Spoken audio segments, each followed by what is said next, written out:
Costa, com quem a gente conversa ao vivo aqui mais uma vez no Jornal da Manhã. Bom dia, governador, bem-vindo, é sempre uma satisfação tê-lo conosco, tudo bem?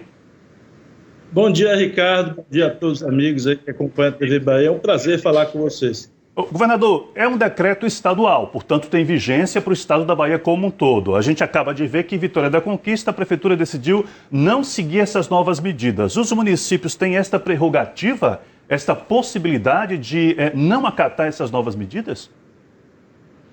Olha, Ricardo, nós, antes de assinarmos o decreto a semana passada, fizemos uma reunião com os órgãos de controle do Estado, Ministério Público, Justiça, demonstrando a gravidade da situação. E logo em seguida fizemos uma reunião com a União dos Prefeitos da Bahia, apresentando a eles a gravidade da situação e combinamos com a União dos Prefeitos as medidas que seriam adotadas. Até muitos prefeitos sugeriram que o horário já na largada fosse um horário mais ampliado. E nós dissemos, vamos começar com esse horário e se a situação se agravar, nós modificaremos o horário. E ontem, antes de adotar a nova medida, eu liguei para alguns prefeitos, liguei para o prefeito da capital, falei com o prefeito de Feira de Santana, prefeito de Miguel Calmon, prefeito de Santana, lá do Oeste, que representa a UPB, que o prefeito Eros está se recuperando de Covid. E também falei por telefone com a vice-prefeita Sheila, que está respondendo pelo município que o prefeito está se recuperando também de Covid, antes de editar o decreto. E não foi essa informação que ela me deu ao telefone. E, portanto, eu quero me dirigir à população de Conquista, dizer que a Polícia Militar e a Polícia Civil vai fazer cumprir o decreto estadual. Todos aqueles que estiverem funcionando após as 20 horas, bares, restaurantes ou qualquer outro serviço não essencial, os seus proprietários serão conduzidos à delegacia e será registrado crime contra a saúde pública. Conquista está com quase 100% de leitos. Ontem mesmo a prefeita me disse aqui, nós só temos 3 leitos disponíveis, governador. Então, lá em Conquista tem ao todo 70 leitos de UTI para a Covid, 60 leitos são do governo do estado, 60, e apenas 10 são contratados pelo município de Vitória da Conquista. Nós, lá na região, estamos abrindo essa semana os leitos em Caetité, um hospital de oncologia que nós abrimos, e nós vamos suspender temporariamente o atendimento de oncologia, de cirurgia oncológica, para poder viabilizar mais 10 leitos de UTI. Lá já tínhamos aberto em Brumado, estamos finalizando no Hospital Municipal uma obra lá na Lapa, em Bom Jesus da Lapa, também abrir novos leitos. Então, enfim, hoje estamos abrindo 20 novos leitos em Ilhéus e ao longo da semana estamos providenciando, tentando mobilizar a equipe para abrir novos leitos também aqui na Fonte Nova. Enfim, o esforço é grande e eu peço a colaboração de todos, porque, caso contrário, nós teremos gente desesperada gritando na porta de UPA, na porta de hospitais, procurando leitos de UTI e não vão encontrar. A rede privada também está esgotada. Então, esta não é uma boa hora para fazer política. Essa é uma boa hora para cuidar da vida humana. Os negócios, as empresas podem e precisam suportar essa nova restrição de horário. O que não pode acontecer, Ricardo, é como a reportagem acabou de citar aí. Eu vi as imagens ontem de Vitória da Conquista. No final da tarde, início da noite, os bares lotados, todo mundo sem máscara, assistindo as partidas de futebol em diversos bares da cidade. Isso que não é possível. Nós estamos vivendo a maior pandemia dos últimos 100 anos. A humanidade não passa por isso há muito, muito tempo. E as pessoas não podem se dar o privilégio de, enquanto temos pessoas morrendo, os leitos se esgotando, as pessoas acharem que podem se aglomerar em bares, em restaurantes, sem máscara e espalhando o vírus para outras pessoas. Então, o decreto será cumprido e eu já pedi o máximo de rigor da Polícia Civil e da Polícia Militar também em Vitória da Conquista. E vai ser feito blitz em várias ruas, em várias localidades da cidade. Muito bem, vamos avançar aqui, tá aí que tem outros temas a tratar, mas só reforçar isso que é muito importante, que acaba de dizer o governador. Embora a vice-prefeita Sheila Lemos, a prefeita em exercício de conquista, tenha dito que não vai acatar essas novas mudanças, o governador acaba de dizer que a polícia vai fiscalizar o cumprimento, viu? Bom, vamos seguindo. Oi, governador, tá aí falando aqui do estúdio. Ontem foi anunciada a ampliação e a antecipação também do toque de recolher, o motivo disso e as outras alterações no decreto. O motivo, Sheila, é que nós chegamos ontem ao conversar com a secretária de Saúde em exercício, já que o secretário Fábio se recupera, está internado no hospital, se recuperando de Covid. Ela me disse, governador, ultrapassamos 80%. E se os pacientes conseguissem chegar instantaneamente à porta do hospital, já que muitos estão em outras cidades da Bahia, nós chegaríamos a 100%, porque todas as vagas existentes foram reguladas, ou seja, todas no sistema já estão ocupadas. Não estão fisicamente, porque os pacientes estão em deslocamentos e por isso a taxa é um pouco maior de 80%. Mas se considerar a regulação, todos os leitos estão ocupados nesse momento. Então não há o que se falar de manter bares funcionando, lotados. Eu vou insistir nessa tese. O que nós estamos restringindo agora é que os bares e restaurantes só funcionam até 18 horas, presencial. Eles podem fazer delivery até as 23 horas, mas somente delivery. Então, só vai funcionar até as 18 e os outros serviços até as 20 horas. E eu peço a contribuição dos donos de empreendimentos, dos bares, restaurantes, shoppings. Se essa medida não surtir efeito e se não houver colaboração, a medida terá que ser mais drástica. Terá que ser igual ao que o município de Araraquara fez em São Paulo, ou seja, fechar absolutamente tudo. Então, para evitarmos o pior, inclusive para os negócios, é importante que todos colaborem nessas medidas mitigadoras que visam reduzir com o menor impacto para a atividade econômica. O que nós estamos fazendo é ir lentamente, progressivamente, adotando as medidas para ver se colhemos os resultados. Então, a partir de 20 horas, a restrição, vamos dizer, a atividade comercial é reduzida, porque a partir desse horário a atividade econômica já é muito reduzida. O alcance maior dessa medida são para aqueles pontos que geram aglomeração, em geral, com consumo de bebidas alcoólicas, que são bares, restaurantes, barracas, aí nós estamos vendo as imagens sendo expostas. E, portanto, não há como permitir que as pessoas consigam estar neste comportamento indiferente à vida humana, indiferente ao número de mortes. O Brasil passa de 244 mil mortes, a Bahia está com mais de 60 mortes há quase 2 semanas por dia, mais de 60 mortes por dia. Então, não há o que compreender comportamentos como esse, porque senão muita gente ainda vai morrer. E o pior é morrer sem nenhuma assistência médica. Nós, então, seguimos com essas imagens das aglomerações que chamam a nossa atenção, nos preocupam a todos, né? As autoridades, a todos nós, cidadãos de um modo geral, porque nós sabemos no que isso pode representar, o impacto que isso pode vir a trazer na rede de saúde. Governador, o Oeste Baiano, ele segue fora do toque de recolher, né? Porque a situação não é tão complicada, tão delicada do ponto de vista da ocupação, das taxas de ocupação. No entanto, 2 municípios, Barreiras e Santa Rita de Cássia, já notificaram casos dessa nova variante do coronavírus. A minha pergunta é, essas notificações não são suficientes para que esses municípios também façam parte do decreto? Olha, nós estamos nesse momento, o que nós queremos é ter uma linguagem simples, direta, com a população, que a população compreenda que as medidas estão relacionadas a um alto índice de taxa de ocupação e alto índice de contágio.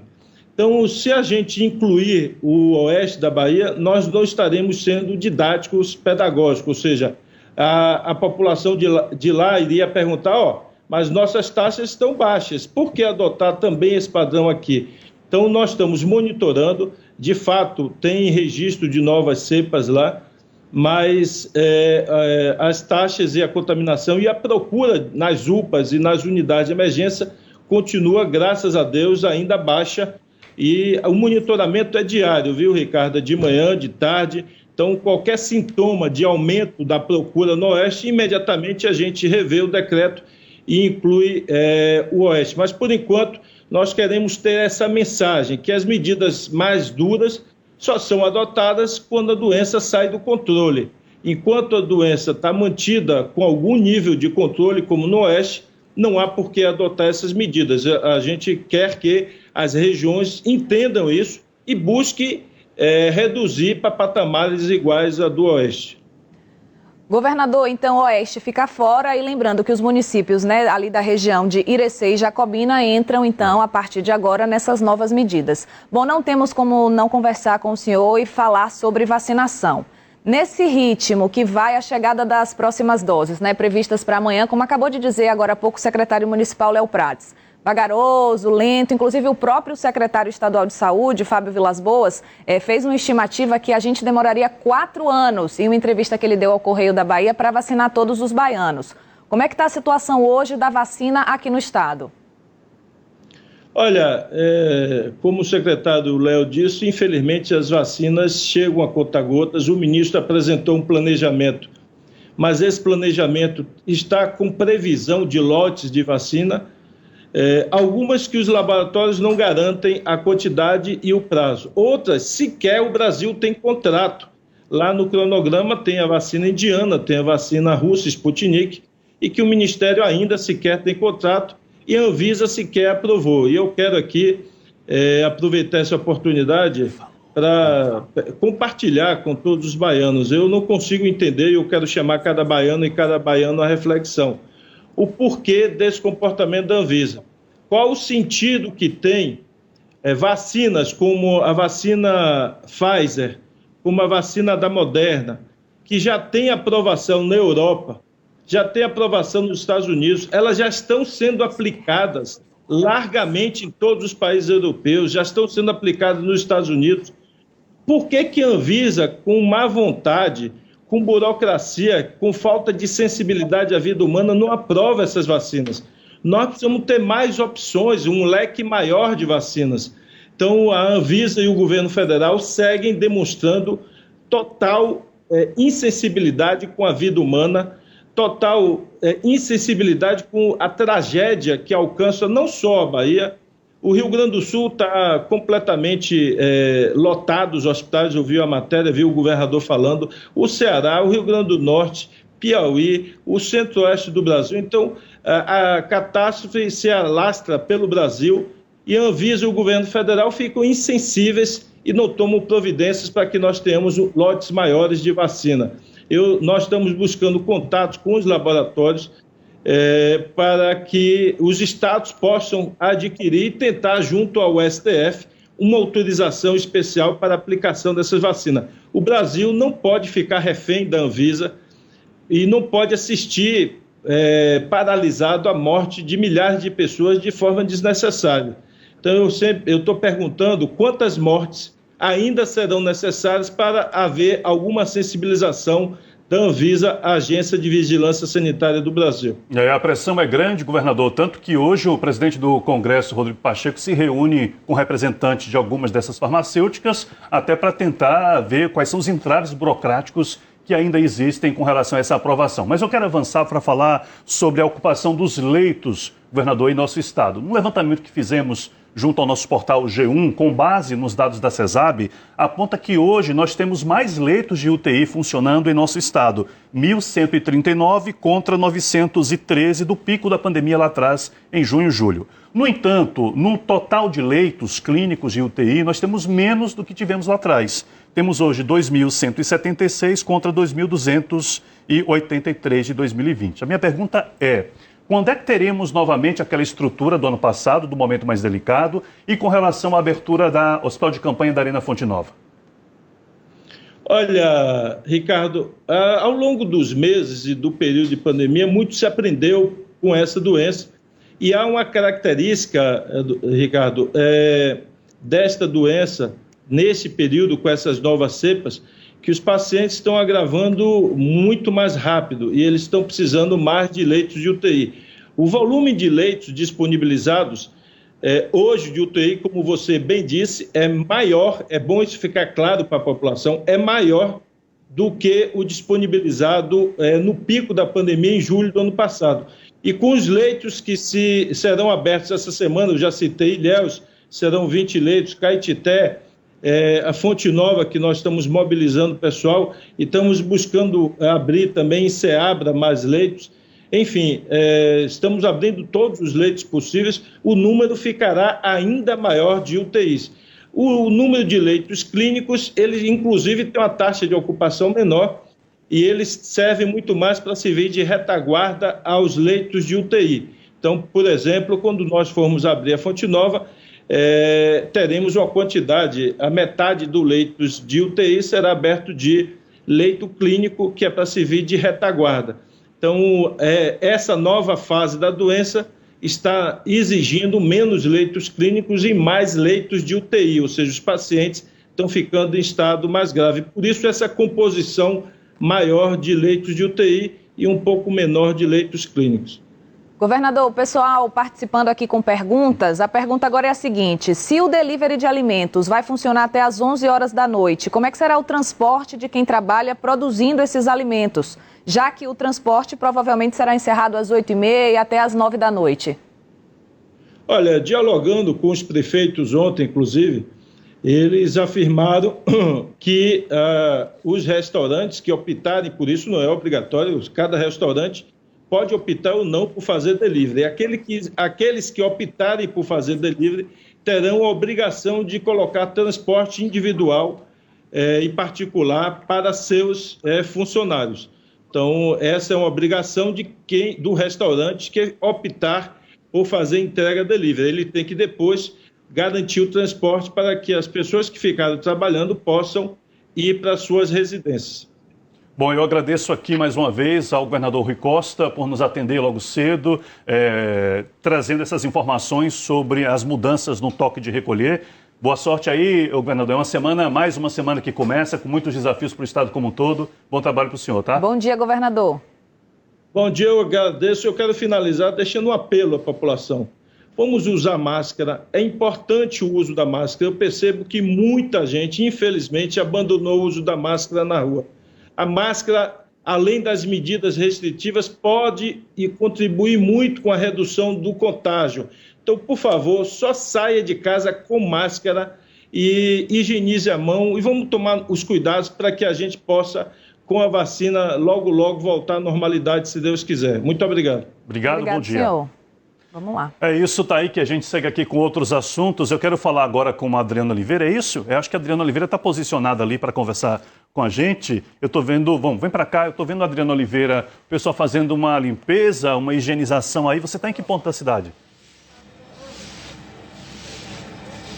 Eu estou na Praça Ana Lúcia Magalhães, final de linha da Pituba, e aqui as ações elas começaram já lá atrás em dezembro. Isso chamando atenção com o teste, com a higienização e agora a retomada de medidas restritivas. Isso vale para aqui, para Pituba, para o bairro de Brotas e também Itapuã, sendo que a Pituba ele lidera em número de casos. Só este ano, de janeiro até agora, foram registrados confirmados de Covid-19 4.801 casos. A gente conversa com o coordenador das ações regionais